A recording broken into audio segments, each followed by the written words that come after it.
Hey Misty and Galen, this is Shammi with Southtown Chrysler again here. Just want to send you a little nice walk around video, and that was going to be on my nice SUV option.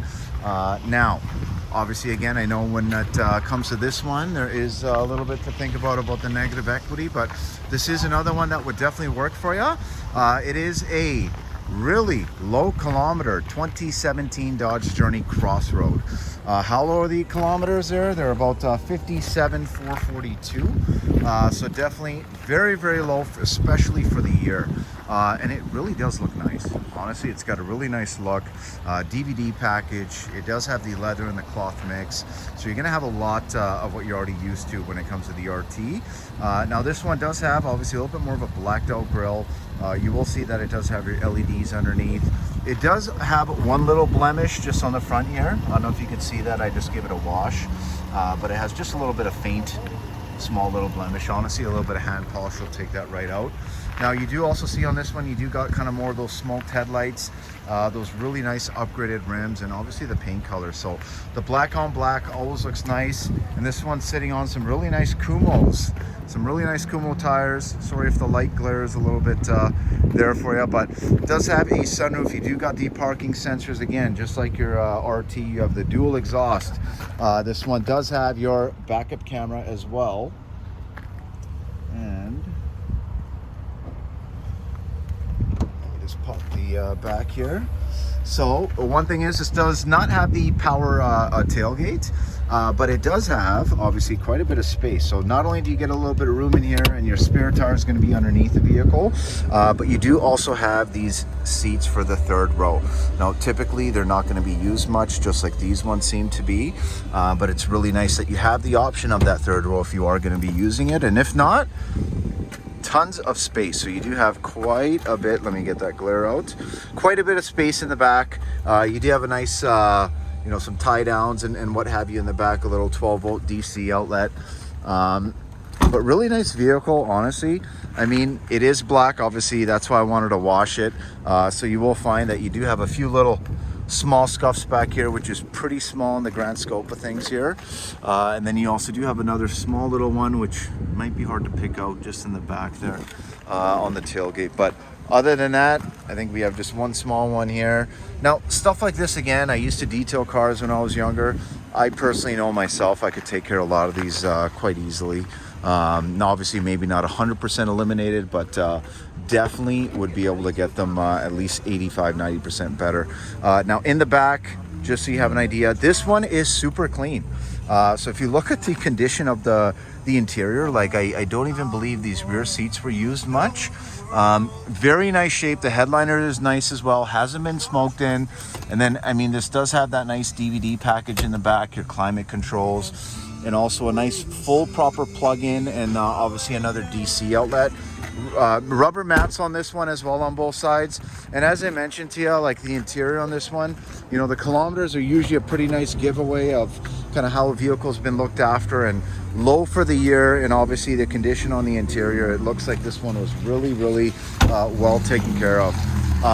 Now above and beyond that though, I think the only blemish I can point out on this one specifically is just going to be the windshield. I see there's a little bit of a crack in there. I don't know if you could pick that out. There you go. Now if that is something that you'd like to have fixed, just let me know. Obviously I definitely want to make sure my customers are happy. Now just like your RT, you do have the Alpine sound system in this one. So really, really nice sound system, tons of bass, nice leather wrap steering wheel. And then when it comes to that steering wheel as well, the nice thing is I mean, at the end of the day, it's got your Bluetooth, it's got your hands-free. But other than that, one thing I do want to check into really quick.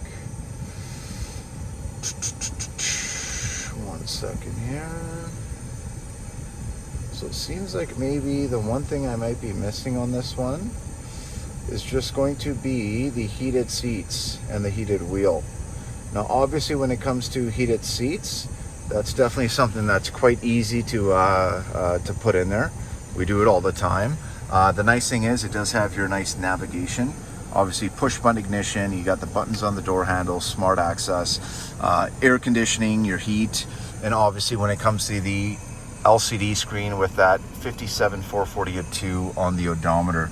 Now, other than that though, I mean, the one thing I do want to mention to you is overall, like obviously when it comes to the interior and just the way this one drove, it definitely does drive really, really nice. And at the same time, you know, it with the kilometers it has and kind of the way it's been looked after, I can definitely say that it would be one that, you know, would not cost you significantly, like, you know, compared with any other models that might be higher K, especially when it comes to your maintenance, right? So at 132 on yours right now, I mean, obviously, you know, there's tires to think about, but above and beyond that, once you kind of get closer to that 150, 160 mark, a couple things happen. Like obviously the resale value is one that definitely does suffer a bit there, and typically that's just due to the fact that, you know, you're going to be due for a little bit more of your major servicing, right? So a little bit more, you know, when it comes to those coolant, transmission flushes, differential flushes, and overall just servicing, maybe even on your struts, your suspension. So I mean, there's a couple things in there to definitely think about. Now this one specifically definitely drives very well. I believe it actually just got out of the the shop here, so it is a fresh trade-in. Now, one thing I do want to make you aware of is this one particularly, well, it's really just a little bit of a cause and a benefit. So this one has, well, it does have the backup camera, as I mentioned, but this one specifically is going to be a front wheel drive model. Now, when it comes to all-wheel drive and front-wheel drive, I'll give you a little bit of information and lowdown on kind of the biggest differences, right? So one thing to note is when it comes to all-wheel drive vehicles, essentially the way they operate is majority of the time they actually do drive in front wheel. So that's why it's really important for all-wheel drive SUVs to constantly make sure that you do keep on top of rotating your tires, because you will find those front two tires will be used more often than not, especially when the weather is nice. But the all four wheels will obviously kick in all-wheel drive only when you find that the computer finds that it actually needs the traction. But other than that, I mean, with the front wheel, here's another benefit. It's going to be the fuel economy. So when it comes to the weight difference between an all-wheel drive and a front-wheel drive, it is quite significant. But above and beyond that, really, it's the fuel economy, right? So you are obviously going to get way better fuel economy on this one. But on top of that as well, the nice thing is, you know, I don't know if many people know, but, you know, you put even some inexpensive winter tires on a front-wheel drive vehicle, you are going to get about 80% of the traction of all-wheel drive already, right? So I drive a front wheel myself as a second car, not including the demo there, but you know, it's something that I use myself every winter. I've never had an issue, and at least you know what, you do get to save more at the pump. And you know, with 165 at the pump there, I mean, it's definitely something that everyone wants to do. But do let me know what you think. Definitely love to send you some numbers and see how it works. 780-932-7597. I truly appreciate your time, Misty and Galen, and hopefully we can get this done for you. And I know one thing for sure is when we select vehicles, we don't want to select vehicles that are gonna, you know, disappoint or end up not working out. We want to pick the ones that give us the best chance, especially when it comes to negative equity and what have you. Okay, so thanks so much again. I really appreciate your time. Hopefully I hear back from you right away. Thanks so much. Bye.